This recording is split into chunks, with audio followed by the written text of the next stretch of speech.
Hi everyone, really happy to be here. It's been really interesting to listen to these experiences. I'm very interested in the relationship between art and democracy.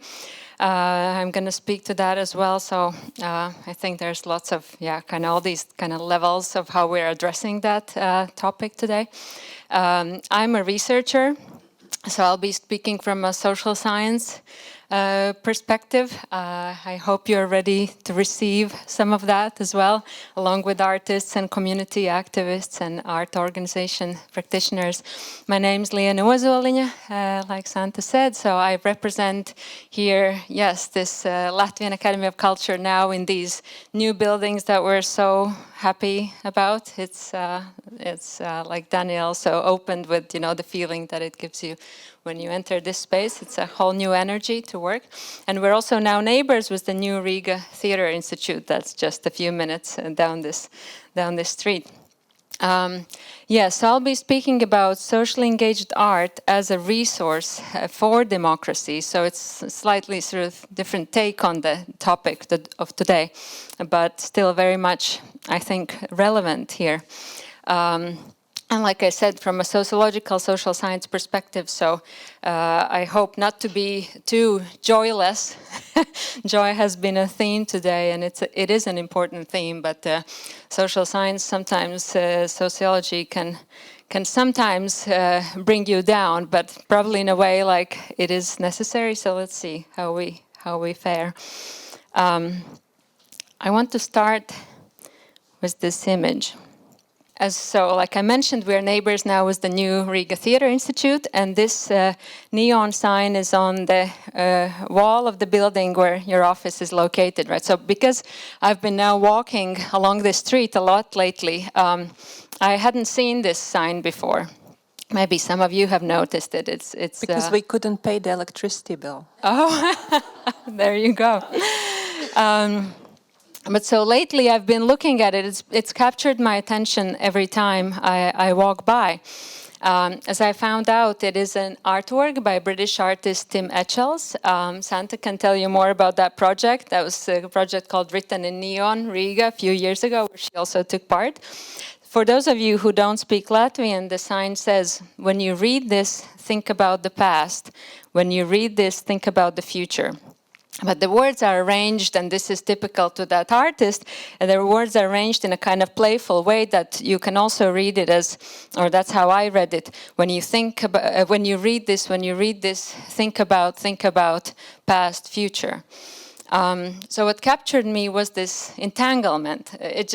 First it just stayed with me kind of subconsciously, but I kept returning to it. So this entanglement of past and future, being obliged to think of one with the other, the intertwining of the two, but also lately, and I'm sure you'll be right there with me, right now I feel like this invitation to think about the future brings up perhaps more anxiety than usual. What is our capacity to think about a future in this current moment of multiple crises going on in the world? What social scientists are calling a polycrisis. In a way, the future as we know it, the future as we know how to think about, is no longer available, or is being taken away from us in a way. Because just very, very simply, directly, last year, 2024, was apparently the first year that the annual average temperature on Earth was above 1.5 degrees Celsius than pre-industrial level. So if there is continuous heating of this degree above 1.5 degrees, that means that the world would have reached a climate tipping point. It's called a tipping point. And a tipping point means that the models that we have to think about the future, the knowledge that we have how to know the future no longer applies. Those models don't anymore apply. So there is no future as we know it, as we have known it up to now. And this polycrisis, it's another lovely image, that same neon sign. So this polycrisis also entails loss of biodiversity. So due to our overconsumption, overexploitation of land, due to various kinds of unsustainable practices, we have species of various species of animals and plants and other life rapidly reducing, right? So we have polycrisis, the climate change with biodiversity, and of course we live in a moment of geopolitical crisis, as Kaspars also just referred to, with the threat of our war having returned to very much our daily agenda right now. And the international order, as we have known it, is also crumbling right in front of our eyes right now. And finally, and relatedly, and in relation to today's topic, we are in a crisis of the model of democracy that we have been living in, and Latvians have been, among other East Europeans, happy to join 30 years ago. However, this model of liberal democracy has also, and I think we have to now reckon with that, taken us to this point where we don't know what the future is going to be anymore. Here I'm drawing, and I want to introduce this because also in social science, just I guess, like in arts, the effort is collaborative, and I feel often like a magpie just picking up like shiny bits and bobs, but picking up ideas that I think are worth sharing and are good to think with. And this notion that I've picked up lately of Wendy Brown's.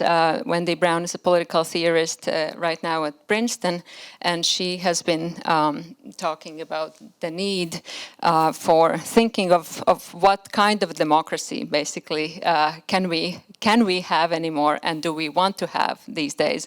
And the model of liberal democracy having, in a way, taken us, among other reasons, to this point of crisis. And Brown speaks of a reparative democracy. And let me just say a bit what that entails. So the key argument is that the liberal democracy model, as we know it, has been built on a number of exclusions. So democracy is about equality and participation. It is about inclusion. However, actually that inclusion has always been at the expense of some others that are being excluded. So initially, as you might know, historically, it was only white men with property, so male property owners who could vote, who were supposed to be able to reason and to debate and to vote and to decide. Then social progress entailed including increasingly more social groups in this circle, those without property, women. However, even still today, democracy means including some and excluding others. There is the color line still dividing our societies. There are migrants and refugees lingering at the borders. In my own work, I've looked at, as it were, two temporalities, two temporal regimes. There are those of us for whom it feels like the life is already constantly accelerating. It's always faster, faster. There's less time, there's more projects, there are more deadlines. There's, the speeding up, right, that we talk about when we talk about today's world. But for many groups, in fact, there is life kind of in the slow lane while others are speeding up. So I was looking, this was during the 2009, 10, 11 global economic crisis, and how that was playing out in Latvia, and large groups of people without work, having lost work due to economic crisis, being stuck in a limbo in various kinds of rather often humiliating, undignifying training programs, which is also a state policy, just like it is a state policy to activate and accelerate. So these two temporal regimes, some included in the speeding up and some excluded in the kind of waiting zones of the world of various kinds. And this kind of socioeconomic inequality, as we know, in today's liberal democracy, keeps getting worse. The number of super rich keep rising, but increasingly larger numbers of people end up in what's called precariat, right? So being excluded ultimately from the benefits of that capitalist system. And equally, and perhaps most importantly, the economic progress of a liberal democracy of 20th century has been built upon the exclusion of non-human beings, non-human world, now resulting in the climate change and the biodiversity. I'm sure you know all this. So this idea of reparative democracy is the idea that democracy itself has to change. The idea of progress has been up to now about leaving the past behind and building a better future. The idea here is that we gotta focus on repairing if we want any kind of future to still be there for us. So repairing the kinds of past injustices that still keep structuring social reality today, bridging and repairing the kinds of binary divisions that we are commonsensically thinking about: nature, culture, individual, collective. Artists are always trying to break this, but there's still very much the notion also being, having to work by the same rules of individual success, individual competitiveness versus collective, or productive work versus care work, all these binaries. So for those of us who work with arts in the fields of arts as curators, organizers, researchers, the question has to be, what role can art play as a resource for democracy in this moment of polycrisis? How can artists work together with communities to reform and repair our ways of life and our political and natural environment? So this is a question that has been very much on my mind. And for the past few years, I've been looking at some Latvian initiatives at trying to do that. So I want to talk about one of those today. It is a summer school, and that was called Art and Activism for Beginners. And the idea belongs to Julia, who is right here. So I just wanted to acknowledge and I asked her permission to call her out on this. So it's a summer school and a mentoring program for artists and activists that was first organized in 2021, and then a year later, and now I hear there again ideas to do something this summer. So I had the privilege and the nice opportunity to be part of these summer schools and of the follow-up events as a way to look at several cases of what. So as a sociologist, to observe and to think like, what is happening here, and what do I see? How this matters, sort of socio-politically. What is working and what is not working? So just in the bit of time that I have left, I just want to share a couple of those observations with you. Sorry, let me just find myself here. Right, so as Yuli can also tell you later over coffee or beer, so the sense, the idea was very much motivated by the perceived lack of, in fact, any kind of activist art, or there being rather little of directly sort of socio-politically activist art in Latvia. There was a study cited that only 5% of all art projects for the students graduating the Latvian Art Academy, only 5% deals with some kind of socio-political issues. And this was also very much the sense was shared by those who responded to the call and were participating in these summer schools, these young artists and creatives, first from Latvia and then a bit wider in the region, that perhaps due to the Soviet heritage, due to the Soviet past, where in the Soviet times it was the artists task and responsibility to create socially and politically useful art in some sense, the principle of socialist realism, that then the 90s came as a backlash and art became, or so many of these young artists and creative thought became, more about form than content. It was, in a way, it came as a freedom to engage in the aesthetic and the decorative, or well, in whatever you wanted, but that often came with this rejection of sort of social and political questions in art. And so here now, 30 years later, there was this new generation of artists and young creatives who, at least some of them, were seeking to re-problematize art. And the participants were interested in various questions like climate change, LGBTQ rights, gender inequalities, social exclusion due to aging, loneliness, ethnicity, strengthening local communities as well as a value. But I also felt that the political nature of these gatherings also came from the fact that for those few days and those subsequent meetings, it really was about practicing being together in a different way and working together according to different principles. As the workshop facilitators, who were from one NGO, one Latvian and one Polish person, they were very much trying to encourage. It felt like it was sort of a consciousness-raising kind of group and activity where let's reflect on the kinds of principles according to which we are creating. Perhaps the process of working together can bring more value than actually creating something at the end of it.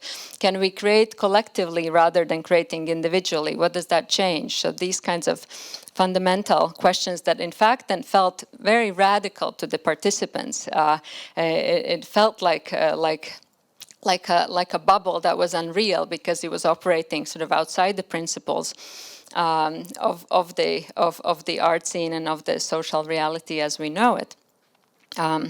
So in a way, it worked as a kind of a moral laboratory, right? Where through introducing, and this was also new to the Latvian context because the language is very important, because in this sense, I really can never give up this, it's always in my mind, is that the language speaks through you, right? It's not you who's speaking. I mean, it's tricky, but there's something about this, that in Latvian it's hard to talk about solidarity, about class, social class, or class conflict, or about collective, for example. These all are kind of tainted words. So in this context, it felt radical to be using this different kind of language that allowed creating really kind of a different kind of sense of circle of solidarity, of care. It also reminded me of conversations I've had with the colleagues and mentors of older generations, say in the UK, who are remembering like feminist consciousness raising groups in the UK and US in like 70s, end of 60s, 70s, this kind of circles of solidarity. So something was happening here. So it's one lovely product. It was the best, maybe after Daniel's best book launch I've attended.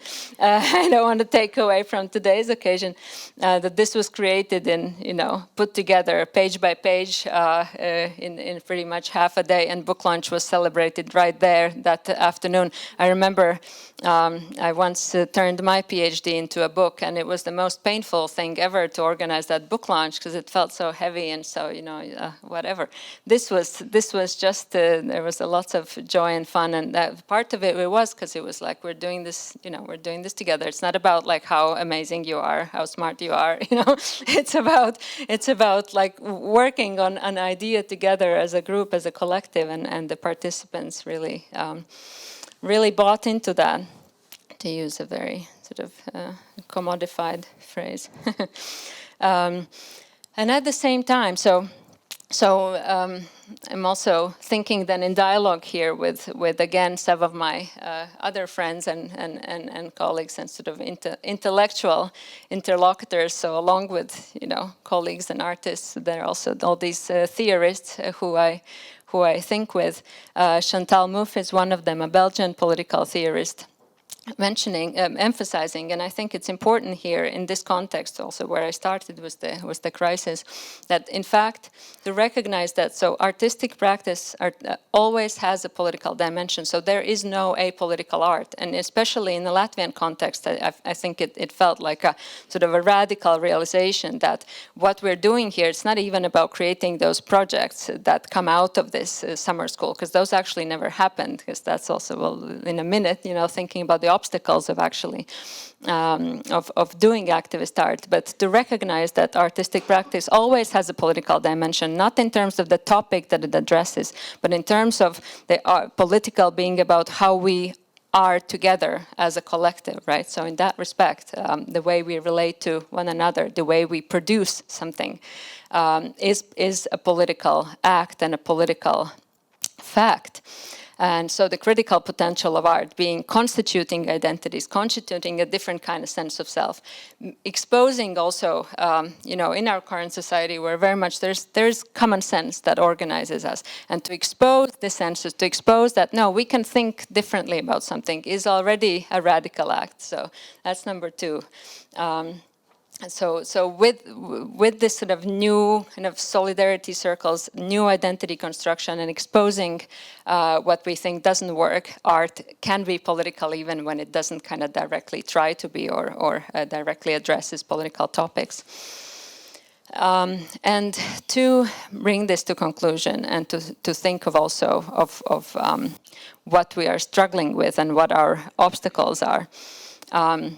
And maybe Julia can, I'm curious also to hear what new is happening and how we can continue this, because as great as these and as necessary these initiatives are, we're operating with a project system. These were projects. There's project funding, there's end of project, there's deliverables, end of the project, project's over. Very hard to sustain these kind of initiatives, to sustain the communities, to sustain the kinds of connections that are made. If activism is a project, how do we sustain it? Does that work? I feel in the Latvian context in particular, it strikes me that because of that trauma of the Soviet past, we can't use the past as a resource, or we don't know how. There's a sense of disconnect from the local histories and local past. We're still bringing the knowledge, the know-how, the theory from the West. And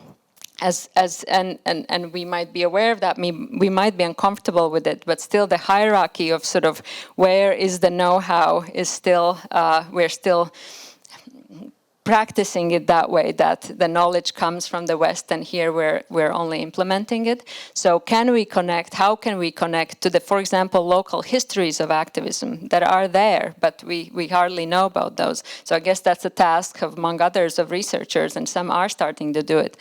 To gain some kind of strength from, so that it's not some kind of like a without roots kind of happening that is, funded through somewhere and then it ends and that's it. Because also like here, and situation is a bit better in other European countries, but I think in a lot of Eastern Europe, social movements in Latvia certainly are weak. So there's not the connection to social movements of today. There's not a connection of sort of local histories of activism of social movements. So we are in this kind of project reality, which I think takes away then from the kind of radical potential that any art project can have in addressing today's politics. And that is our predicament, unfortunately. All right, thank you very much. Yeah. Thank you. So yeah, thank you, Liene, for connecting many dots of things also we as art organizations are doing, and I think that also the art commissioners experience also in this project. Like, it reminds like how many little dots we have in this interior and also in the design of our poster or everything. Like, there are these many obstacles and many ideas, many necessities that sometimes stay isolated because somebody is researching, somebody is an activist, somebody is just a public, but actually what's the most necessary is just meeting together in one hall and put the things together. And I think you managed to put really necessary accents, also speaking about the local context, that language is a problem in our past, is a problem, because every time as an activist or as a feminist, if you will use the words collectivity, solidarity, community, you will be addressed and labeled as a communist. And this is my personal case also. When publishing a book, I was named a communist, and this is a stigma that just limits me immediately. And this is the case of many people here. And this is where the next panel probably will also contribute, because we will meet together the art organizations and curators from four actually Eastern European and Central European countries. And I think, speaking of polycrisis and speaking of everything and being enlightened all the time by West, applying for the Creative Europe that is giving money to us, and how do we relate to these conditions and everything. So like this is another big block that is necessary to be added, but maybe someone else wants to still comment or ask something to Liene, or you will meet her also later around the round tables. I think the round tables might be the part where you can ask more directly, but if some immediate question is here. Daniel? No question. Actually, it's a question or a thought that I had also in the previous presentation, which is something that we have discussed in the frame of the DEMART project and that you mentioned, which is about the sustainability or the long-lasting component of the projects that we do.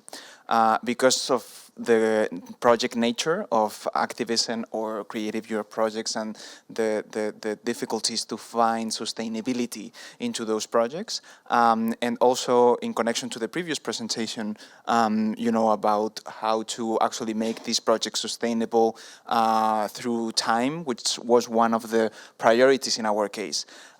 We could ask ourselves if sustainability or long-lasting component must be a priority or not, and the pros and cons of that.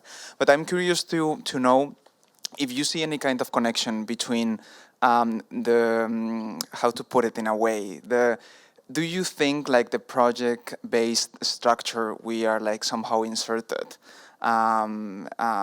is in terms of developing art and culture projects or activist projects is also like a mechanism, like a power mechanism for projects that in theory are very much against power dynamics or institutional dynamics in order to somehow like deactivate the power that they can have, because in a sense... Deactivate. Yes. I mean, I have an opinion about that, but I would like to hear that because I think it's a tension like we are in, right? Like, okay, we can develop like great projects that might be very revolutionary and that might challenge the power, and we receive funding and public funding and state funding and European funding for that. But at the same time, the projects are born dead in a sense. So what do you think about that tension?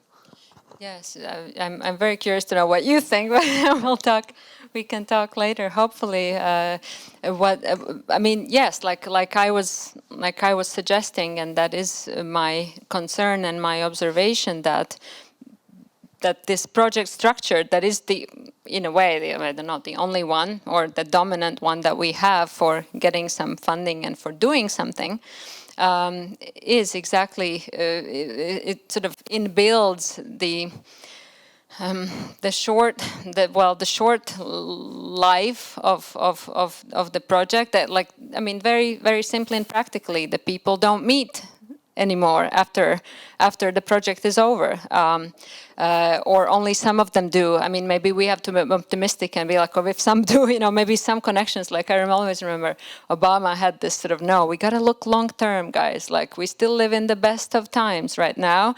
You got to look at, like, civil rights movements. It took so many years. Like, it doesn't happen with one. If Occupy now fails in 2010, it doesn't mean that it doesn't kind of build some. So there's something to that, probably taking kind of a very long term perspective. But still, I do think that there's a kind of sabotage inbuilt in this funding structure, and this is something also, in fact, that so social scientists have been observing in a relationship between capitalism and the creative world, and so the creative world that often seeks to challenge and seeks to critique capitalist system, the way it functions. And so there are studies that have been done. There's, for example, these guys, Boltanski and Chiapello. There's a massive book called The New Spirit of Capitalism that I think looked at 1960s, 70s. So basically the critiques that were very resonant in the day of how these big sort of corporations, industries oppress our creativity and what we need to resist or how we want to do things differently. Those were incorporated over time into then the ways that capitalist corporations started working. So you co-opt those creative ideas of, for example, so this kind of all these ideas like that we have here as well, the free desking, the kinds of projects in the, in organizations. Being, I don't know, what else? I forget now all those elements, but basically these elements of that were initially coming from like the art world and the creatives were then starting to being used in how corporations were being run, or what's the kind of ethic of being a successful business owner or a successful employee. So this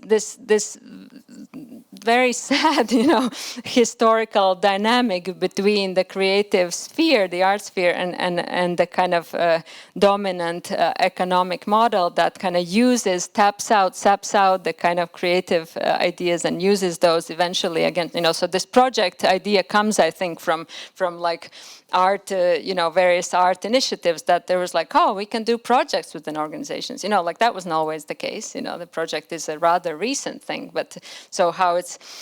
Yeah, so kind of using like these kind of good creative kind of challenging ideas ending up being principles of the dominant order. That's a problem. So I see this project nature as part of that. But I hope someone has like more optimistic take on this or how we can take it further. But sort of structurally, that is what I see. Well, thank you. I hope that maybe in next panel we will have the answers where to get the optimism for to continue. There's one more question from Juda. Can you pass him the mic? Okay. Hi. So in your presentation, you're touching on the need of art supposedly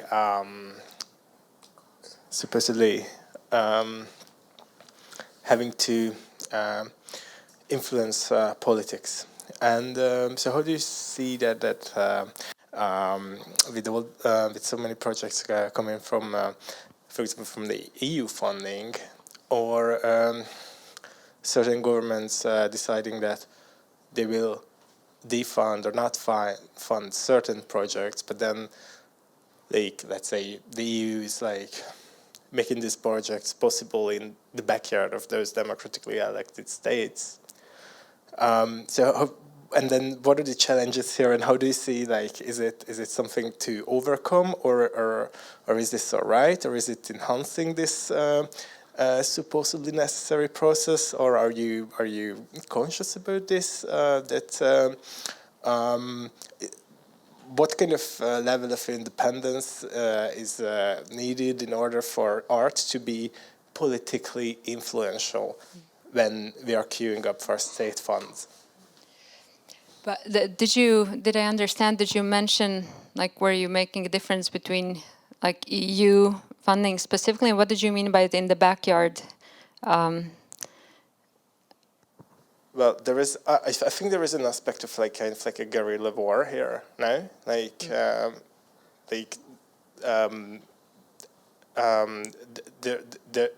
Especially, for example, with our project, there was definitely a political undertone to it, right? Because we wanted to make a power shift from municipal representatives and experts to common people of inhabitants, for example. So I think there is like kind of like it had a sense of revolt in it, but then sometimes I'm thinking like, is this going on the EU scale as well with the Creative Europe funds, that certain projects get funding and they're kind of in a sense revolting against the status quo, and it's also a tool to manipulate the political agenda, maybe. But I think I'm being too concrete, so because I would rather be interested in your point of view about this. So this is what I'm asking. Like, what do you think? Like, is it not problematic for the art to be politically influential, and what are the limits that the state funding poses to this? Well, I mean, yes, there's lots, obviously, in what you're raising. I mean, of course, and we all, I'm sure we're all aware that the fact that the funding can set certain agendas, and that there's evidence for that at different levels. I'm sure and I haven't examined in detail, but I can only imagine that the European funding promotes certain values, certain political principles through its projects. Similarly, the states do that. I mean, I think I've looked at it in the Latvian case with regard to sort of funding. I looked at particularly the case of creating centenary films. So in 2018, it was 100 years since independence, founding of the Latvian state, and there was rather, for the Latvian film industry, a rather big amount of money being given to a competition to create films for the centenary. And I think, that whole situation was super interesting, of how the artists were negotiating their sort of independence, their vision, and there are many different, there were, I forget now, someone remember, were there like about 20 films, or there are quite a few. So there are many different cases within that of how the different projects were very different. But we did again, because of project funding, a rather short-lived study on this. It was a one-year project funding that we got, but we tried to do what we could in that year as a team to study of how that process was, and we were interviewing the directors, the film directors, because you can't you can at the kind of simple level can be like, oh, here's the state commissioning the art, right, and with all that is involved, right, for the centenary, and so But of course, it was more nuanced than that, because there was, this is still, we don't have censorship or kind of artistic control of that kind in Latvia, thankfully, still, or anymore, right? So they could do, the filmmakers could do their own thing, but still they're operating, so there are these levels, because they're operating, they're still Latvian, right? They're still part of this society. So, and they still therefore share, just like I share, just like a lot of us share. I mean, we're different, but we still share certain kind of frames, of how we need to protect our country, and especially in this kind of increasingly worsening kind of geopolitical situation, this relationship with your country, and we're all involved in that. We're dealing with that. There's a relationship there. So do the artists, right? So how they were negotiating this, that they were independent to create the films as they saw fit, but at the same time, yes, there was the funding coming from the state. You're aware of it, right? You're being funded. How does that impact you or not? How do you deal with that as an artist? And also the fact that you are an artist, but you're also a Latvian. How do you feel? What is your relationship with the state? What kind of film are you going to create?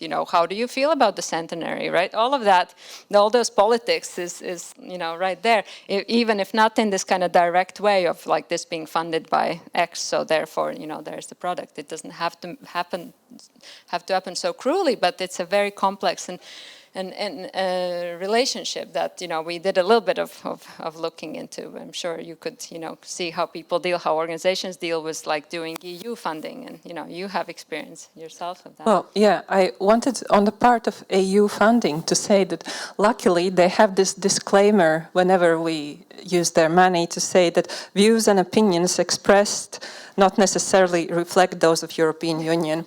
So this gives a bit of a freedom and maybe also a possibility to add some criticism, because sometimes the case is that in a state-funded project you are somehow not, the critics are not really welcome. At the same time, criticism is really necessary for critical thinking and for a successful development of the society. And how to work around this, maybe let's invite the curators to speak. Thank you.